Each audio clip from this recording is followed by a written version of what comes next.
we're already dealing with one global pandemic, and you said yesterday that monkeypox is something that everyone should be concerned about.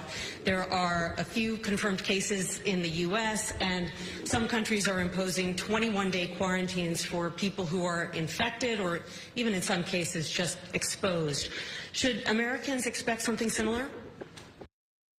Okay, we're going to get to what Biden has to say about the monkeypox, but I understand a lot of people are worried about it. We're not even out of this pandemic, and now you're seeing these terrifying photos of people in a number of different countries getting monkeypox, and then you see that New York City has their first case of monkeypox, and that brings to mind, the beginning of the COVID pandemic. New York City obviously got really hit hard, so New York City has a case.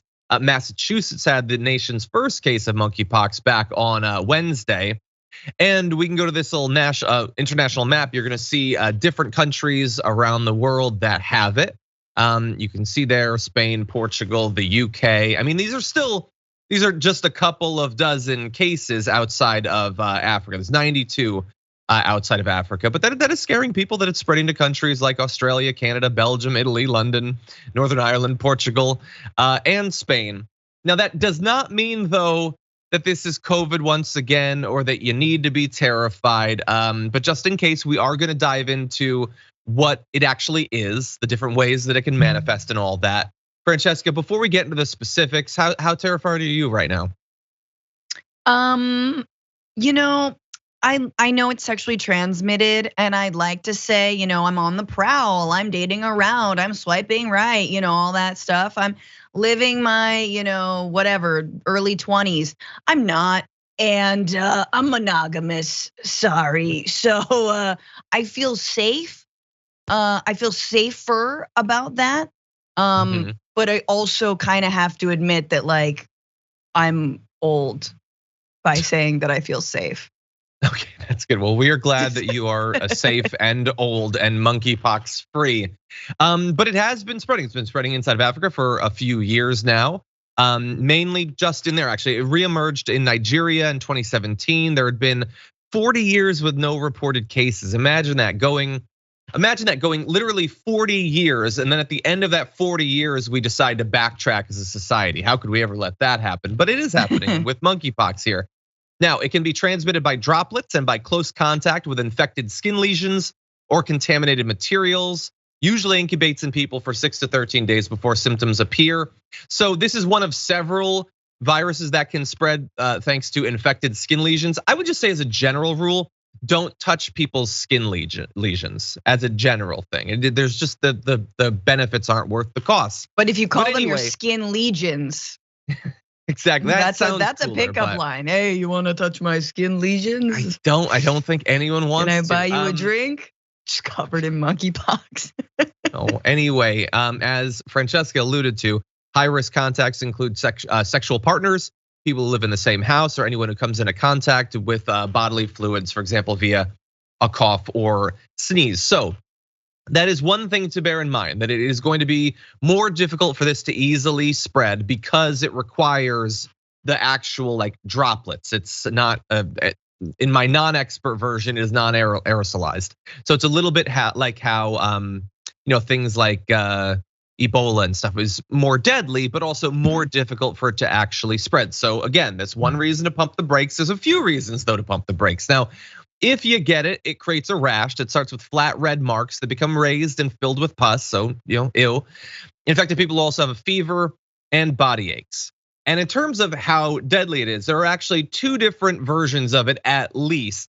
The one that seems to be spreading internationally appears to be the one that is far less deadly, with a case fatality rate of, I believe, about 1%. The other one, depending on what source you look at, says that it's 3 or 6 or 10%. So significant difference in terms of fatality rate between the two. But as we said, symptoms can take 1 to 2 weeks to actually come, as long as 3 in some cases. They can last for 2 to 4 weeks. And at least in the UK, they're saying that if you believe you've been exposed or if you have it, you should quarantine for at least 3 weeks. But again, the chance that you have this is incredibly low at this point. I just want to say that the reason that a lot of these older viruses are coming back, and the reason that there's so many, essentially, I mean, it's called monkeypox. This is like wild animal stuff, and you're like, who's touching monkeys? You know, the age-old question.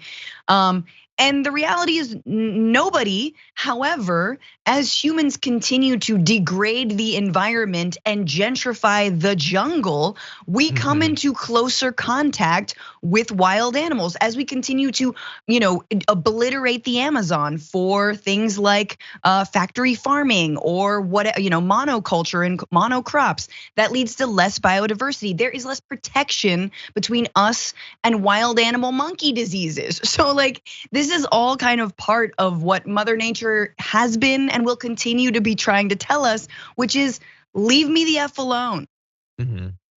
Exactly. Otherwise, I kill. I kill with lesions, actually. Yes. Now, as of right now, CDC says there's no safe, proven treatment for monkeypox, but the FDA says that smallpox vaccines, which seem to be quite effective in preventing it, antiviral treatments as well, those will be used to stop the spread of this. So that is a great, think about how lucky we are that this thing is reemerging once again, and we already apparently have a vaccine that will stop it.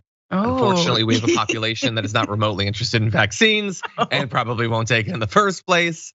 But they're gonna anyway, be pro smallpox in no time. Exactly. Like my hope is that, like, for people who they were willing to be a part of the solution socially for about 3 days and then they gave up and they were willing to get COVID.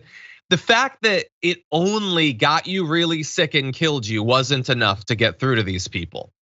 But once you start seeing the lesions and the pus-filled blisters, yes, I feel like that'll get through to some people, even if they're worried about Bill Gates. I don't think anybody wants pus-filled blisters. What do you think? I think that's a really good point. We humans are basic AF, especially Americans, and the ill factor is a pretty big factor. Yeah, that'll get through to you. Now, Biden has been trying to reassure people that you don't necessarily have to freak out about this, saying, I just don't think it rises to the level of the kind of concern that existed with COVID-19, and the smallpox vaccine works for it. He said he believes the US has a sufficient supply of smallpox vaccine to, quote, deal with the likelihood of the problem. And studies have shown that that particular vaccine is at least 85% effective against monkeypox, which is, again, harder to spread. So there's a couple of different things working in the direction of this not being as big of an issue. That said, we wanted to get out in front of some of the misinformation. We're gonna turn to misinformation in a bit, but I have no doubt that soon people will be making videos about what bizarre thing you should be buying from them to not get monkeypox. And we're about to enter into a time of an incredible amount of misinformation. And also, all those people will be saying that Biden and the Democrats are trying to use this thing to win the elections, when he is literally like doing these international press conferences saying, you don't have to worry, we've got the vaccine. Like, so it's about to get real dumb up in here, Francesca. That's my prediction.